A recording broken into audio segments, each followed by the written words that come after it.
Willkommen, bienvenue. Welcome once again to another live stream. I tell you what, every time Sally talks to me, she teaches me a little bit about a topic I thought I already knew. So it just goes to show. And today is no exception. The question that we have in front of us: how often do you need to update or change your personal brand? So this is a question I get asked a lot of times from either potential clients or people who don't know anything about personal brand, but quite often when people are giving me a reason why they can't work with me at the moment, because they'll say, well, we'll do it now, but will I have to update it again in a year's time? And am I going to have to repay to update it? And it's a bit like, do I have to update my life? You know, it's sort of... Well, if your life has changed radically, then I guess you do. But if you are still the same person in a year's time and having the same ethos and representing the same things, why would you need to change it? Well, if I look at my three girls now, so I've got three daughters, and I look at their personalities now, and I look at what they're doing, and I look at how they're doing, and I look at the friends they have and the partners they have, and it's the same as when they were 2 or 3. You know, they do things in the same way. One of them's very organized. One couldn't remember a head unless it was screwed on. And the other one just powers through and does everything. So you can see people's personality and who they are now as it was then. And once you've defined your personal brand and really defined it, not just done. I did a coaching session with a lady this morning, and I asked her a question, and I actually asked her the same question 10 times. And I could see steam coming out of her head because she was trying to think of other things to say. And I said, well, if you'd read this in a book, or you were trying to teach yourself something on your own, you'd have given up after 3 times. And I said, and your answers to 9 and 10 questions are what it is. And that's what I do with personal brand. People can sit there and go, okay, what do I like? What are my values? And they'll get it done in an hour, you know, or so, because they've asked themselves all these questions, but they're not going deep enough. But when you do go deep, it is the same forever, because you don't really change your personality. You change your behaviors, and you change your job, and you change your career, and you change what you're doing. So yes, your branding may change, but it will be still who you are, what you stand for, and how you help. You will just be at a different stage in your life. You may have learned some different things that you're therefore going to teach or pass on. And so, yes, there's different. Do you remember we did an episode a month or so ago, perhaps longer, about your store cupboard? Yes, absolutely. And we made everything go in our store cupboard, and we bring out things that are pertinent to what we're doing today. So once you've worked out your personal brand, which is your store cupboard, occasionally you go to Sainsbury's and you buy a new spice, or you buy a new jar of pickles and you put that in your store cupboard. And so, yes, there's something else you could get out and put in whatever you were making. Does that... You're looking a little confused, Gareth. Ask me the questions, and then if you're confused, we can make... I'm thinking about I was actually pondering what was inside my store cupboard. What I would bring out. So the basic fundamentals of your branding don't need to change, like your brand colors, for instance. No, I mean, the thing is, when you have done your colors, I mean, everybody has a blue, a yellow, a green, a pink, you know, you all have lots of colors. So yes, your brand colors can change, but they're still your colors. They still belong to you. Okay. I mean, I have a steampunk aesthetic. I've got purple and I've got purple and yellow as being the fundaments of it. But outside of that, I suppose there could be a variety of change. I mean, don't need to be there, but it's the fundament of the purple, the yellow, and elements of blue that seems to follow me around, and I think that I like that. But I don't really feel the need to Okay. change the colouring, I don't think. I sometimes, when I work a lot on Zoom, and when I work on Zoom, obviously I've got my backdrop, which I've told you about before. It's my career and life history, which is great. And it's sequins for when I was a stylist. And I love it. But occasionally I get a little bored with looking at it. So I either bring the screen closer so we concentrate on one section, or I turn it upside down.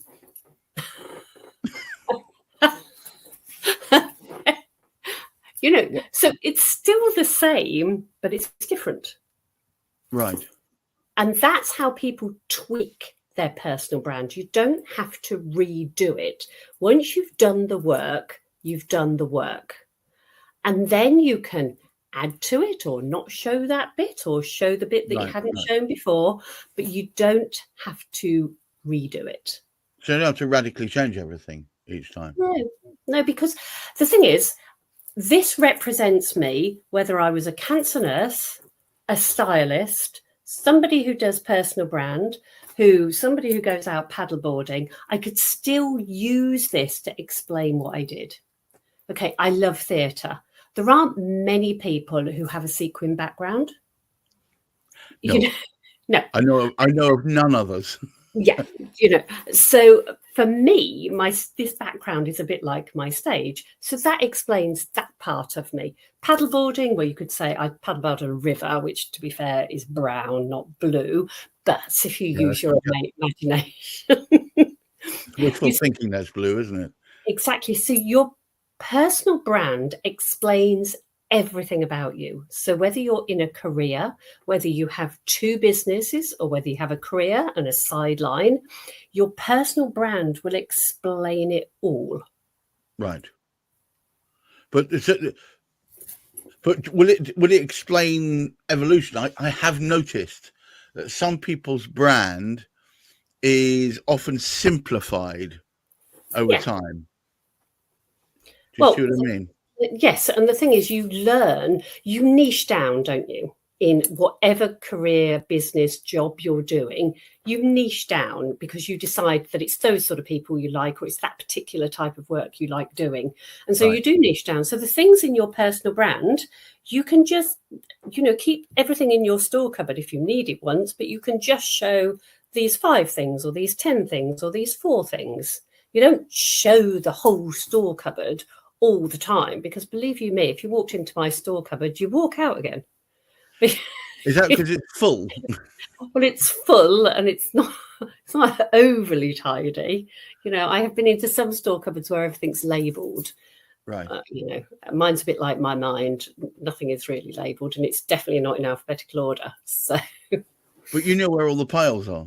Yes. Oh, yes, I can find anything, just nobody else could. Right. And I'm guessing you know that feeling as well. I'm afraid I do. Doom piles, I think they refer to them as. So people seem to get anxiety. Yes. About their brand. Yes. About whether or not the vision they had at the beginning is still relevant. Yes. And visions change, plans change. Without a shadow of a doubt. There was, I think it's, dragging in my history now. When they did the moon landings, they had a plan. We're going to get from Earth to the moon. Right. Okay. They drew a trajectory, but they were only on that trajectory for about 3% of the time, because they had to keep changing the plan slightly all the way along. But they still got to the moon. I mean, they didn't veer off and go to Pluto or something. They arrived on the moon. But the plan that they started off with was not the plan they followed. And that's life, isn't it? It was more of a guideline, wasn't it, really? And they would keep modifying it because there was new information that came in, so they would factor that into new equations. Yeah. And are you saying we're running a parallel with your personal brand, that over time, as new information comes in, you can slightly course correct, but the overall should be very similar? Yes, should be very similar. Yes, because it's you. I mean, every time we meet a new group of friends, we probably show a slight different part of our personality. If I go to a book club, then I show my well-read, relatively, logical or intelligent. I show that at book club, okay, because that's what comes out. If I go, I don't know, jumping off boulders into rivers, I'm not showing that part of me. I'm showing my, slightly impulsive. Reckless is the word you're looking for. No, I didn't say that. But so we do have so many elements to ourselves. So our business is likely to have lots of different elements to it as well. I suppose it's impractical to show everything all at once. So do you look for the headlines? What do you look for? Because a brand won't show every aspect of you. No, it won't. But if you've done the groundwork, what comes out is your brand is based on all those things that happen. It's based on your values and on your stories and on your strengths and talents and things that happen to you. It's based on, who you are, what you look like, how you come over. It's based on all those things. And then you talk about what you're doing in your business.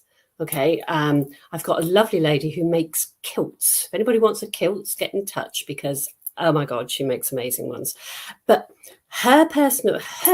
she's quite quiet. And she said, I quietly make people kilts. And I said, when they put a kilt on, are they quiet?